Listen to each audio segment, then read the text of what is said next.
I have held the hands of people who were dying, and I have delivered news that changed families forever, and I have stood in hospital hallways at 4 in the morning making decisions that could not wait for someone else to make them. I am a nurse. I have spent 12 years learning how to stay calm when everything around me is falling apart. So I want you to understand something before I tell you this story. The fact that it took me 14 months to see what was happening inside my own home was not because I was not paying attention. It was because the person doing it was very, very good. And because grief makes you trust. The hand that reaches for yours even when that hand has an agenda you cannot see yet. My name is Anna. I am 36 years old. I work in the cardiac unit at a hospital outside of Denver, Colorado. I have been a nurse for 12 years and have never once been wrong about a patient's vitals when something was off. I want you to hold that detail because it matters to everything that comes after it. Before I tell you what happened, I need to tell you where I was when it started. Not physically, emotionally. Because the place you are in when someone enters your life determines how clearly you can see them.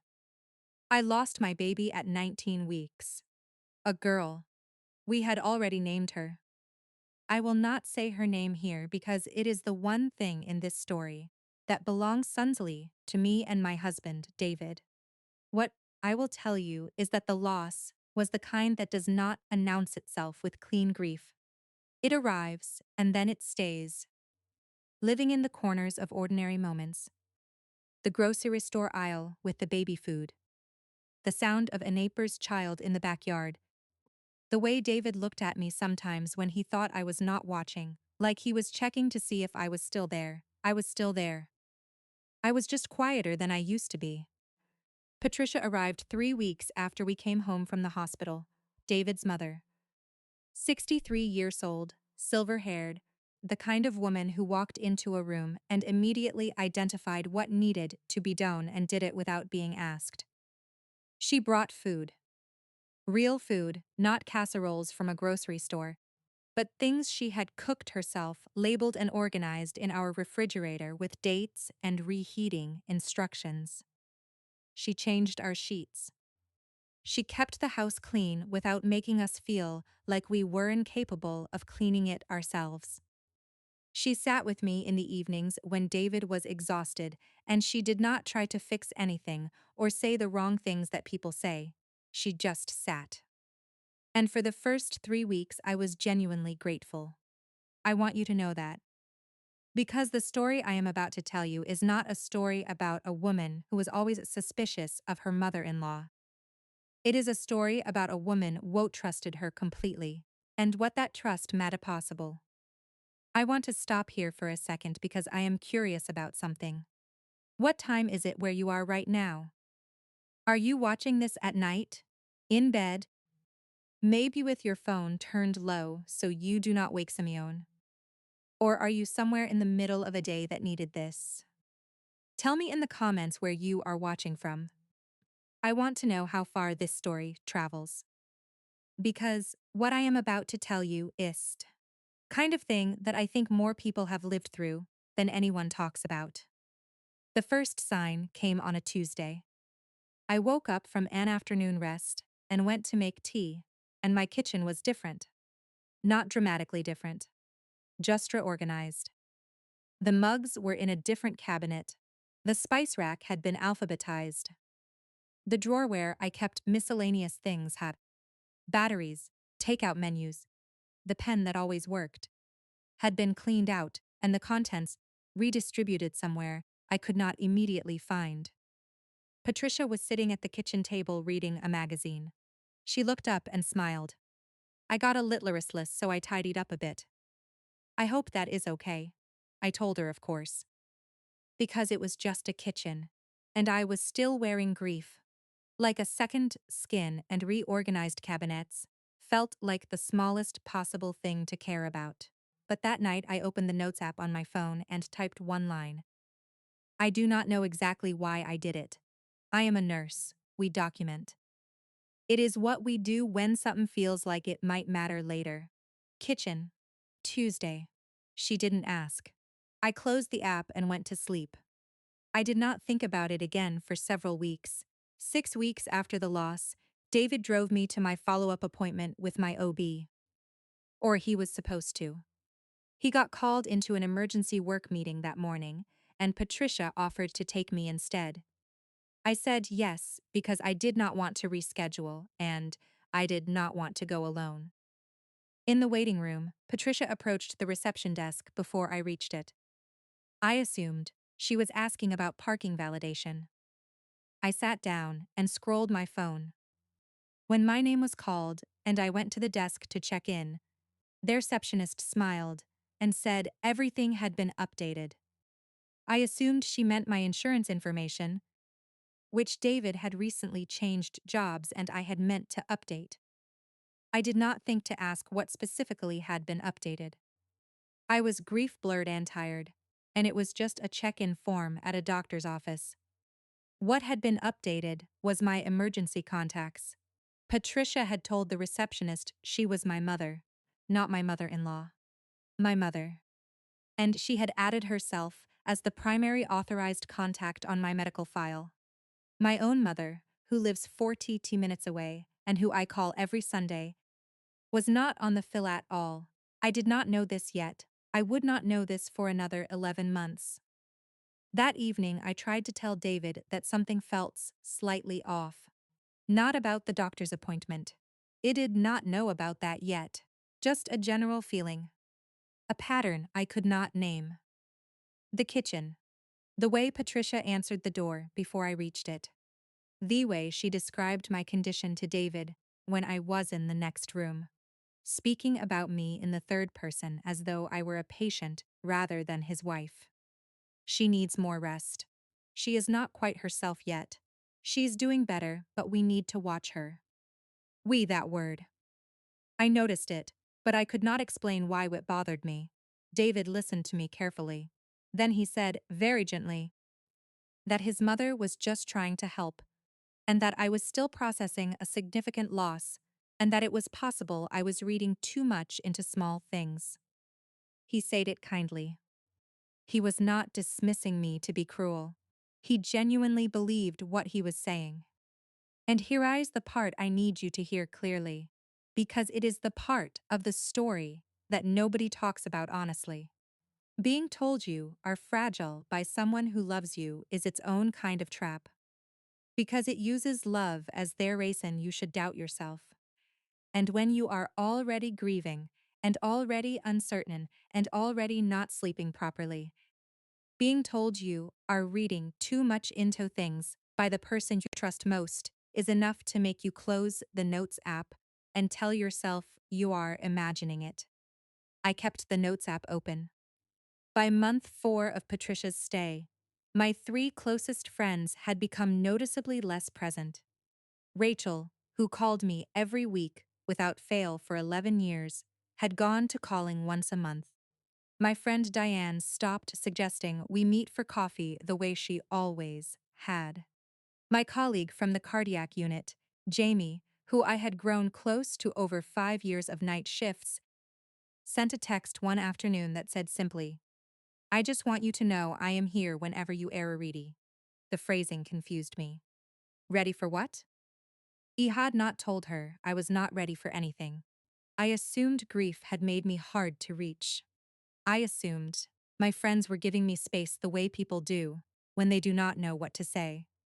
I felt the distance as my own failure, my own withdrawal, my own inability to show up for the friendships the way I used to. What I did not know was that every time Rachel called, Patricia answered my phone if I was sleeping or in the shower, or simply in another room, and Patricia did not feel like walking to find me. Patricia told Rachel I was resting. She told Diane I was not quite up for coffee yet.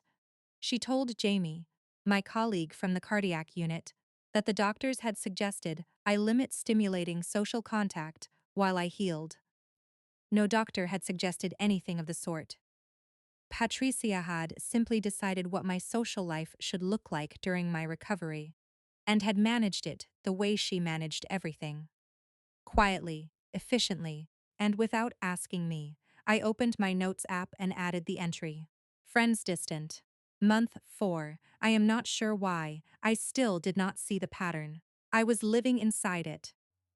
The envelope appeared on a Saturday morning in month 5. I was doing laundry and I pulled the washing machine out slightly to reach something that had fallen behind it, and there was an envelope wedged between the machine and the wall, addressed to Patricia. At our address. Not her home address. Our address. The postmark was from 3 months earlier, which meant it had arrived 2 months into her stay with us. I held it for a long time without opening it because it was not addressed to me. But the return address was from a storage company downtown. And through the small window in the envelope, I could read part of an account number and the name above it. David Patterson. My husband's name on a storage account I did not know existed. I put the envelope back where I found it. I went to the kitchen and made tea, and I opened my notes app and wrote. Envelope behind washer. Storage company. David's name. Patricia's mail. Our address. 3 months old. That night I could not sleep. I lay in the dark next to David, and I counted backwards from the postmark date.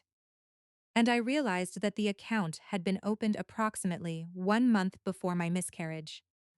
Patricia had a storage account in David's name before she moved in. Before I lost my baby. Before grief gave her the invitation. That was the night I stopped telling myself I was imagining things.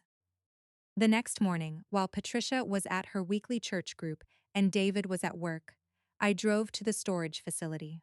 I used David's name and our shared address, both of which were on the account and both of which gave me legitimate access according to the facility's policy. The unit was number 14B. I unlocked it with the code the facility manager gave me after verifying my identity. I rolled the door up and I stood there for a moment before I fully processed what I was looking at: boxes, neatly labeled. In Patricia's handwriting. Not David's old things. Not family items being stored during a transition. Patricia's things. A floor lamp I recognized from her living room. Picture frames wrapped in brown paper. A box labeled winter clothes. Patricia. A box labeled kitchen. Patricia.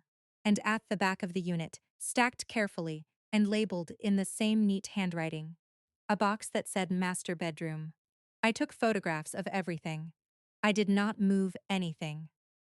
I rolled the door back down and I drove to a coffee shop 2 miles from the hospital, and I sat at a corner table, and I opened my notes app, and I re-add a very entry from the beginning, 41 entries. 14 months of small things that I had recorded, without fully understanding what I was recording.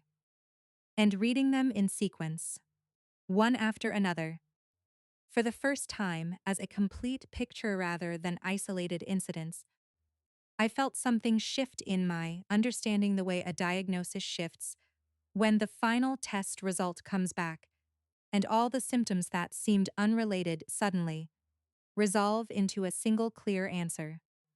Patricia had not moved in because I lost my baby. She had been preparing to move in before I lost my baby. The miscarriage was not the reason. It was the opening she had been waiting for. And while I was grieving and trusting and grateful and blaming myself for being difficult, she had been executing a plan she started putting in place before any of this began. I am a nurse. I know what it means when you find out that the symptoms started earlier than the patient reported. It means the condition is older than anyone knew. It means you have to go back further to understand what you are actually treating. I went back further. The next call I made was to my doctor's office. Not as a patient, as a professional verifying information.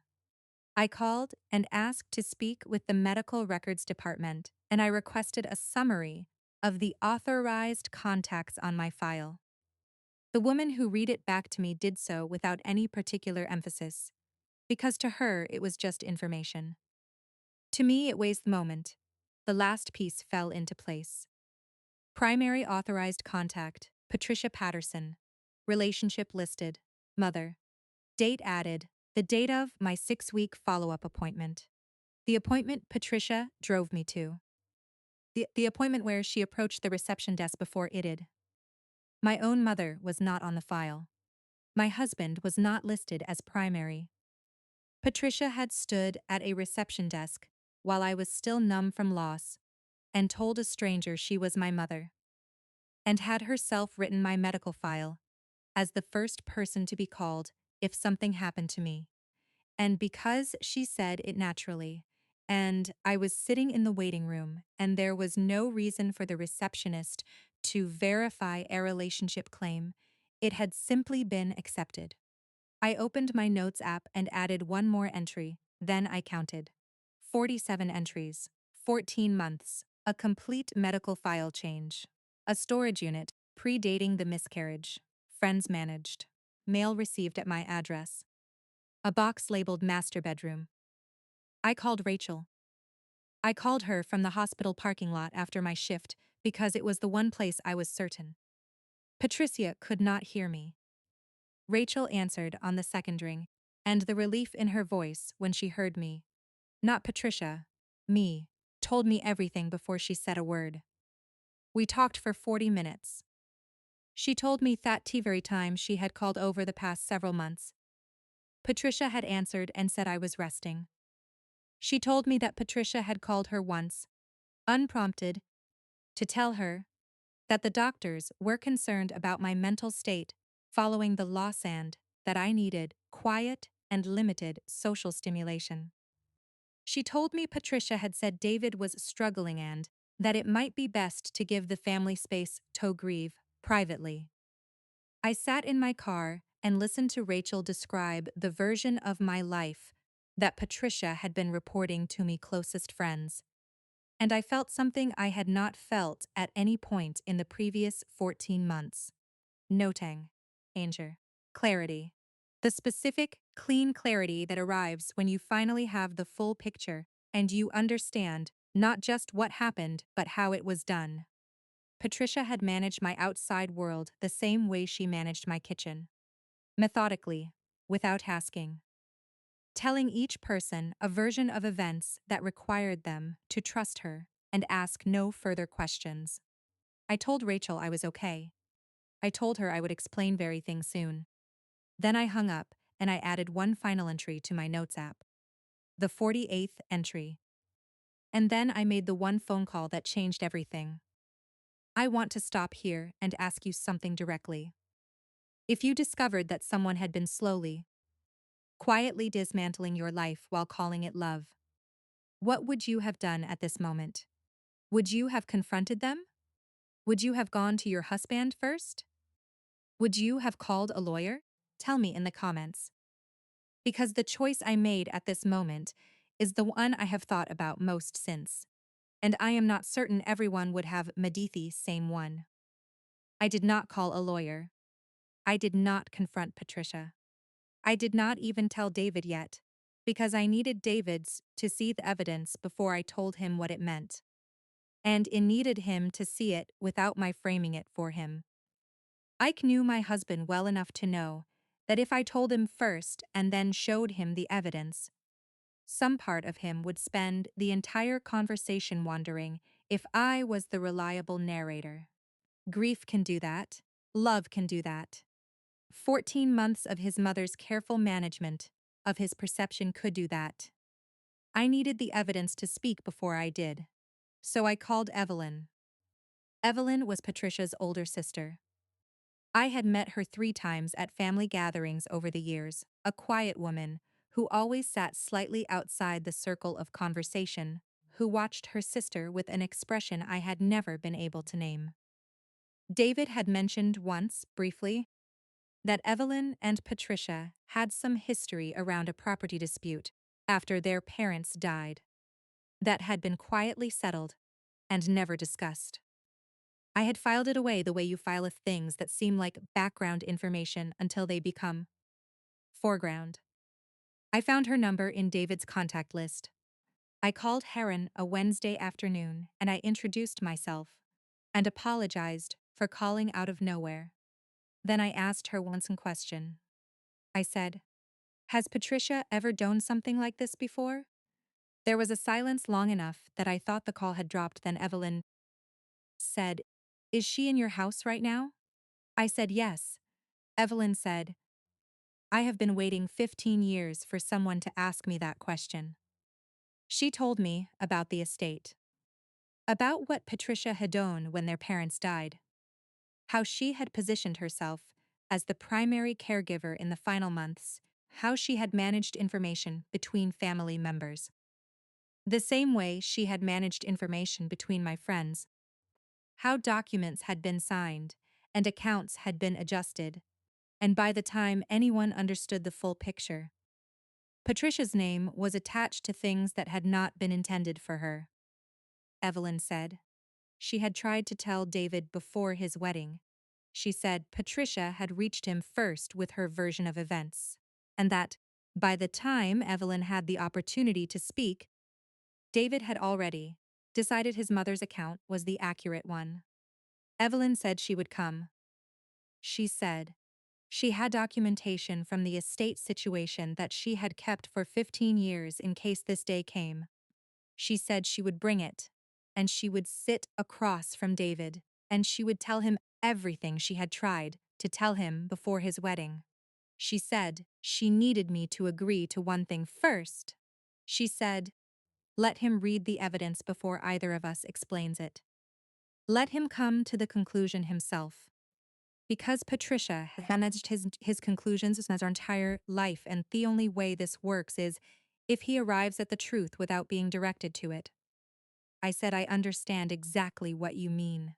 I am a nurse. We let the test results speak before we give the diagnosis." The meeting happened at a coffee shop 3 days later. Neutral ground. David, me, and Evelyn. Patricia did not know it was happening. David had agreed to come. Because I had simply said that Evelyn had something she had been trying to share with him for a long time, and that I thought he should hear it. I had not told him what it was about. I had not shown him a notes app yet. I had not told him about the storage unit. David sat across from his aunt, and he listened. Evelyn spoke quietly and without drama, the way someone speaks when they have been waiting a long time to say something, and they want to say it correctly. She told him about the estate. She showed him the documents she had kept for 15 years. She told him about the pattern she had watched her sister execute across multiple situations over multiple decades.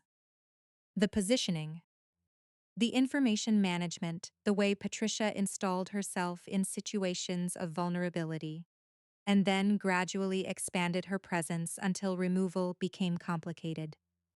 David did not speak for most of it. He is not a man who processes things quickly out loud. He is a man who goes quiet and then speaks once, precisely, when he has understood something completely. By the end of Evelyn's account, he had asked 3 clarifying questions. All of them were about timeline. All of them were the questions of someone who was cross-referencing what he was hearing against things he had observed but not examined. After the coffee shop, David drove home alone, asked me to give him an hour. I went to the hospital and walked the hallways of my unit for an hour. Because walking helps me think, and the cardiac unitis, where I am most myself. When I came home, David was sitting at the kitchen table.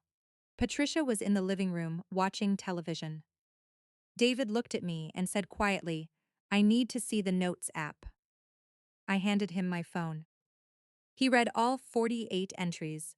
It took him 20 minutes. I know. Because I watched the clock on the microwave. When he finished, he placed the phone on the table face down and he said, "I told you that you were reading too much into things." I said yes. He said, "I was wrong." I said, "I know." He said, "I need to see the storage unit." David went to the storage unit alone the next morning. I did not offer to come. I needed him to open that door without me standing behind him directing his interpretation. He was gone for 2 hours. When he came home, he sat at the kitchen table in the same chair as the night before, and he did not speak for a long time. Patricia was in the kitchen, making coffee, and she set a cup in front of him, and he looked at it and he said, "Patricia, I need you to sit down."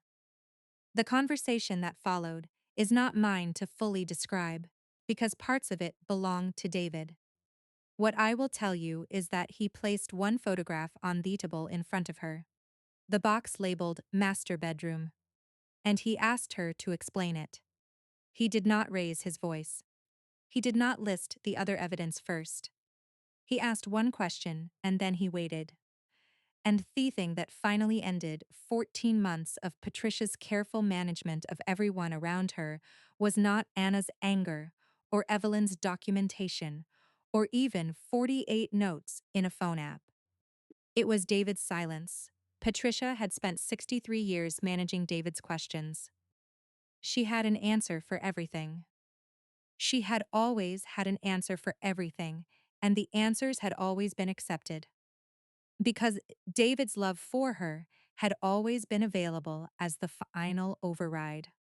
The thing that would smooth whatever rough edge the answer left behind. What she did not have an answer for was a son who asked a question and then simply waited. Who did not reach for the override, who sat with the silence and let it mean what it meant. She tried 3 times to reframe the box. She said she had been organizing things for a potential move. She said David had known about the storage unit, which she denied quietly and clearly. She said the label wassled from a previous move, which was impossible given the date on the account. Each answer arrived and landed, and David looked at it and waited for then next one. And after the third answer, Patricia went quiet in a way I had never seen her go quiet. Not the quiet of someone choosing words carefully. The quiet of someone who has run out of options and knows it. Patricia moved out 11 days later. Not dramatically. Not with a scene or a confrontation or a final speech. David asked her to leave and set a date, and she packed the things she had brought with her. Not the things she had packed into storage unit 14B, which she did not know we had seen. And she left on a Sunday morning while I was at the hospital finishing a night shift. When I came home, the house was different in a way that was difficult to name for a moment. Then I understood what it was. It was quiet in the way a room is quiet when it returns to the people it belongs to. I need to tell you what happened in the weeks after, because I think this is the part of the story that people most need to hear and the part that most stories leave out. David and I did not immediately return to normal. There is no immediately when 14 months of managed perception has to be unmanaged. We had long conversations that were sometimes difficult. David had to reckon with the fact that he had told me I was reading too much into things at the exact moment I was not reading too much into anything. I had to reckon with the fact that I had kept a notes app for 14 months instead of finding a way to make him see what I was seeing earlier. Neither of us was simply right or simply wrong. We had both been doing what we knew how to do inside a situation that neither of us had the map for. What I can tell you is that those conversations were honest, in a way our conversations had not been for a long time. Because the situation had stripped away the comfortable versions of ourselves and left us with just the true ones. And the true versions of us turned out to be two people who wanted to be married to each other. That was not nothing. That was actually everything. Patricia and David have a relationship now that I do not have access to and do not ask about. David sees her occasionally, at a distance I have never defined for him, because it is his mother.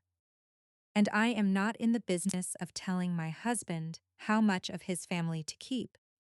What I know is that the terms of her presence in our life are different now. She does not come to our home. She does not have access to our address for mail. She is not listed on any document associated with either of us. These are not punishments. They are just the actual shape of things now that the pretend shape has been removed. My friends came back. Rachel calls every week again. Deanne and I have had coffee 6 times since then. Jamie and I worked a night shift together last month, and it was exactly the way it was before. Easy and familiar and real. The way things are between people who genuinely know each other. I told each of them what had happened. I told them in the way a nurse tells a patient's family the full picture once the crisisha's resolved. Completely, clearly, without minimizing or dramatizing. All 3 of them said some version of the same thing. They said Patricia had seemed so concerned, so credible, so completely certain that she was acting out of love. That is what I want to leave you with. Because I think is the most important thing I have learned from Alof this. The most effective manipulations does not look like manipulation from the inside. It looks like help. It looks like love. It looks like someone who cares so much that they are willing to do the hard work that nobody else is doing.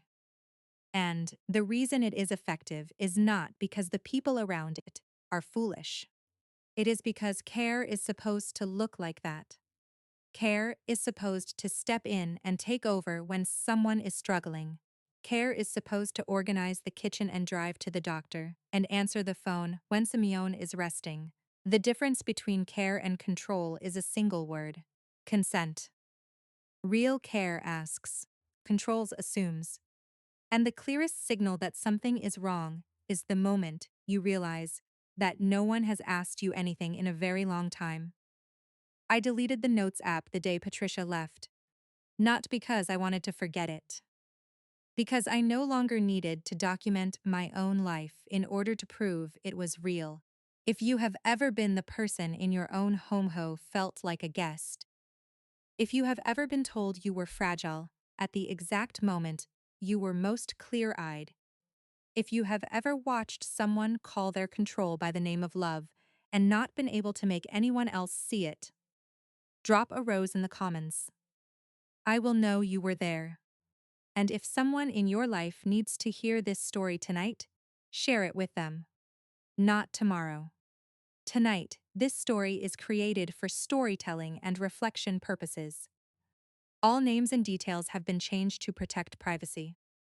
If any part of this resonated with something you are living through, please know that what you are noticing is real, and you are allowed to write it down. I am Anna, and this has been Thorns in Pearls.